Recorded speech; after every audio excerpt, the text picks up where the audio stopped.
Hey everybody, welcome back to Yield Foundry. This morning I'm finally got my dead rear end out of my chair and decided to go ahead and pour this billet that I made the mold up a few days ago.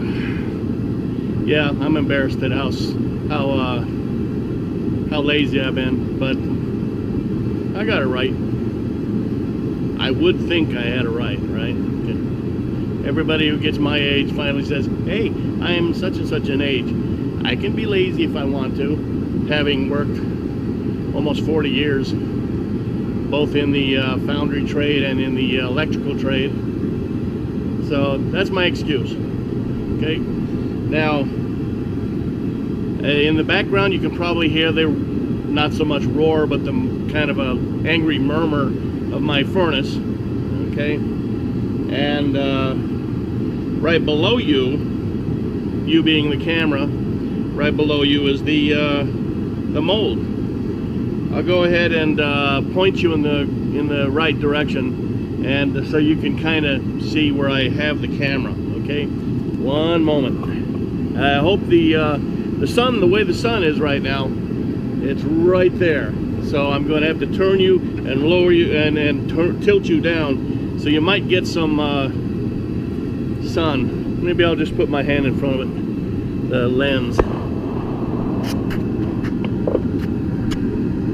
Okay, that should be about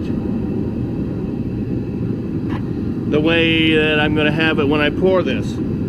Hopefully nothing will spit and sputter, but even if it does a little bit, I hope it ain't going to get up to my camera here. Maybe that'll be a good excuse for me to buy a new one.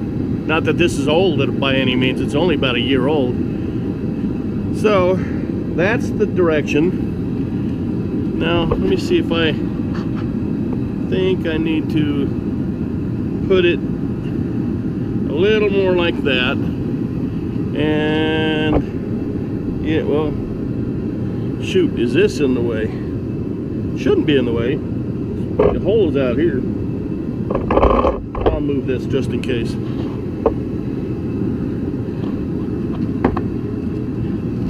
Sure wish I could plug in an eyepiece or something to be able to see where you're seeing. Anyway,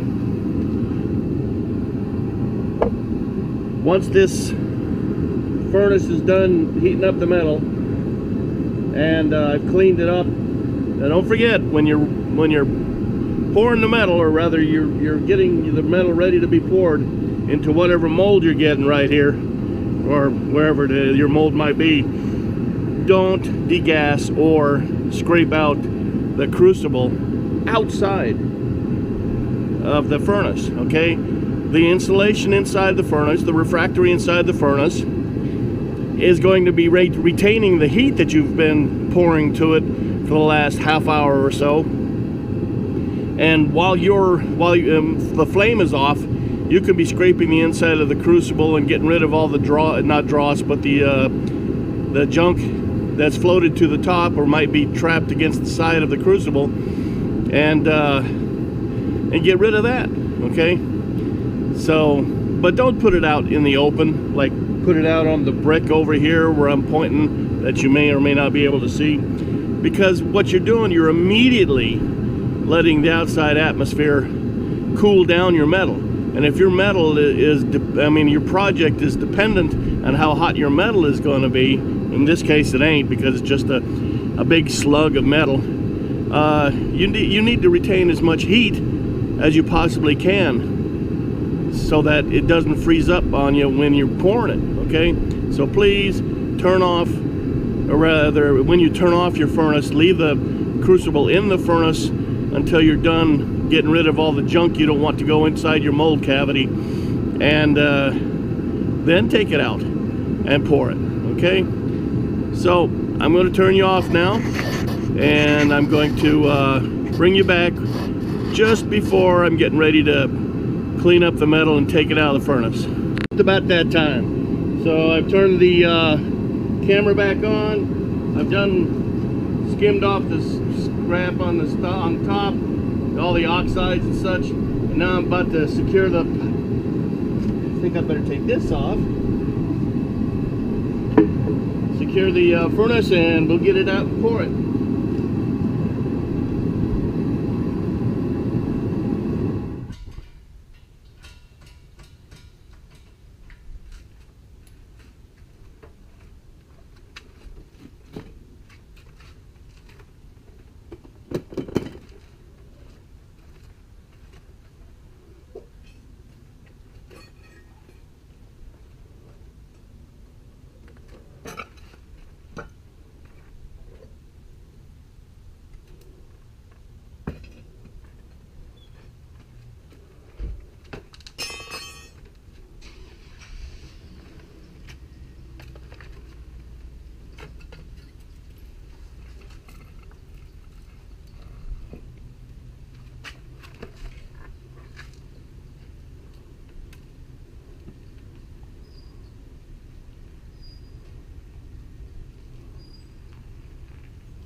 Okay, now I couldn't see it because I was aiming for the thing. You see on the sprue, or pouring basin I mean, the top part of the sprue is the pouring basin. You'll see that at least the majority of the time I did hit the side of the pouring basin so that it would slow down the impact from down below.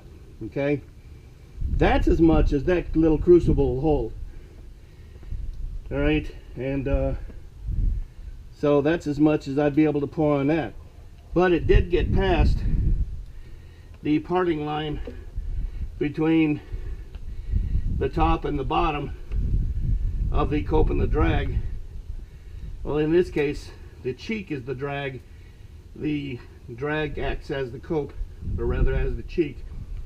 And this is still the cope, and I don't know, I might have seen it, I might not have seen it, but it looked like it might have been still plenty of moisture in there. It seemed like it was kind of boiling a little bit, or gurgling, but I couldn't really tell because I was busy pouring that. Now, what we were looking for you to be able to see, is how the whirl gate acted when it was being poured. That it made it move around to keep the sand and dross that might have been formed during the pour from being in the center, in the mass of the billet, and either float to the top or try to be all the way at the side, the skin, because the first thing that's going to go away when the machinist gets their hands on this is the ends and the outside skin, to try and get down to the best metal. And I'll go ahead and break this out as soon as it seems like it's solid enough. It'll take a little while. See, it's starting to pipe already, starting to shrink. But while that's taking place, I'll go ahead and shut off the camera and start to put things away, and pick up the hot metal and put it someplace, or the hot leftovers. And I'll bring you back when I get ready to break this out. Hey everybody, okay, furnace is cooling down.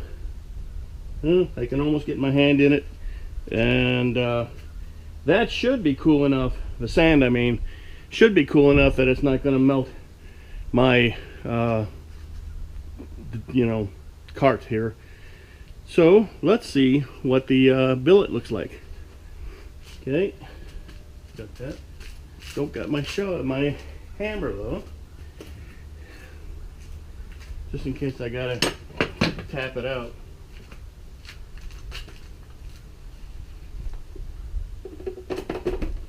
Somebody is not letting go.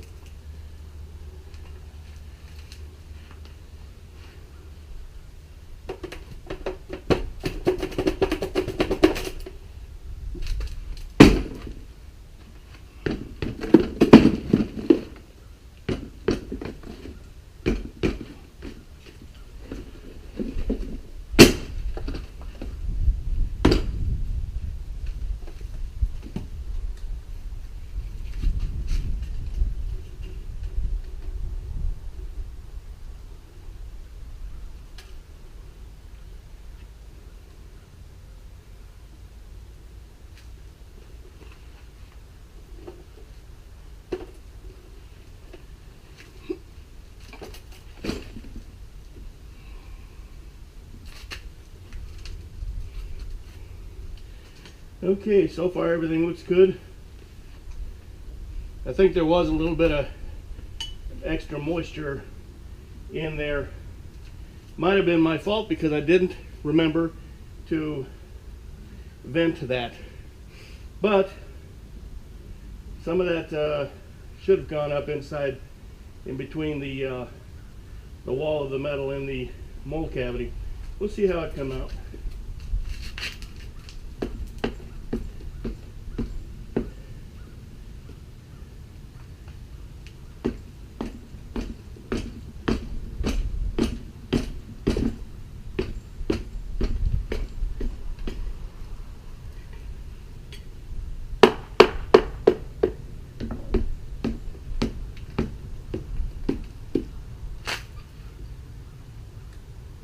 It's plenty hot. You get a lot of flashing right here.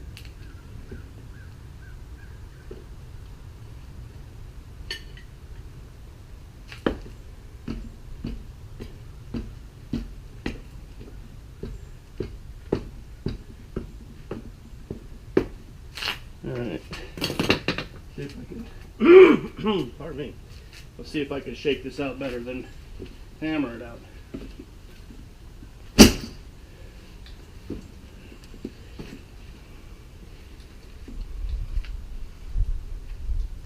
Well, it doesn't feel like tin foil up here, or aluminum foil, so it's not 100%, you know, gassed up.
Well, there is some evidence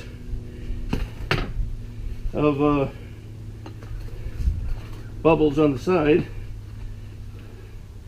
but only on that one portion right there. Let's see if I can point you down at it. From here to here, everything looks great.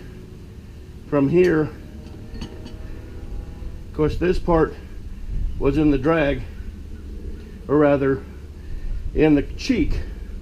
In this case, the cheek, that's the drag. And when it started pouring in here, all the gas started going up in here, and then it was covered over by the intake, or rather the in gate right there. But if you were in a regular, machinist environment, you just take a saw, cut it off here, and use this portion. This would be melted back down for another project later. But goes to prove, I should have vented. I vented the top. Now, I think I remember, yeah, when we vented it, what we did is we went and made a series of holes all the way around before we pulled out the pattern. So if you start to do this, if you do this before you pull out the pattern, make a vent rod long enough to go all the way from where you stop ramming down to the bottom, and do it half an inch all the way around. That should keep your project from doing this.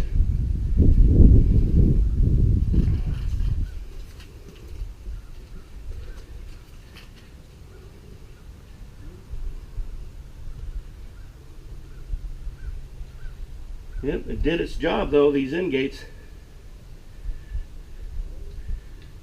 The runners poured first and the end gates poured second.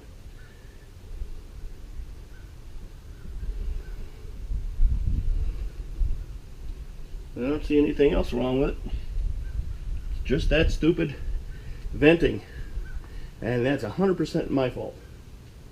So don't you be a dummy like I was this last time and forget to vent your molds.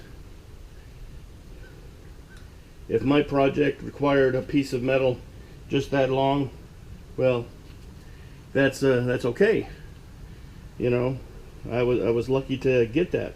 But if my project required metal this long, I'd have to start this all over again. Unless, of course, the project was only a couple of inches around. This, I think, is like 3 inches, 3.5 inches. Anyway, so I'll go ahead and get all this stuff broken out, put it into my muller, as you might call it, which is really a cement mixer acting as a muller. And then I'll get this little film or video online so you can see how this came out. Hey, you're making stuff, okay? You're creating stuff. When you're creating stuff, it ain't nowhere like taking out an old part, putting in a new that somebody else created. Your projects are sometimes going to fail. You hope to do everything right and have it not fail, but just don't get into a hurry like I was. Okay? And let's see if I can keep you from looking down at the ground anymore. Alright, so that was the pouring a billet along with defect, free of charge. And thankfully I don't have a real project that I would really need, what is that, 6, almost 12 inches of metal.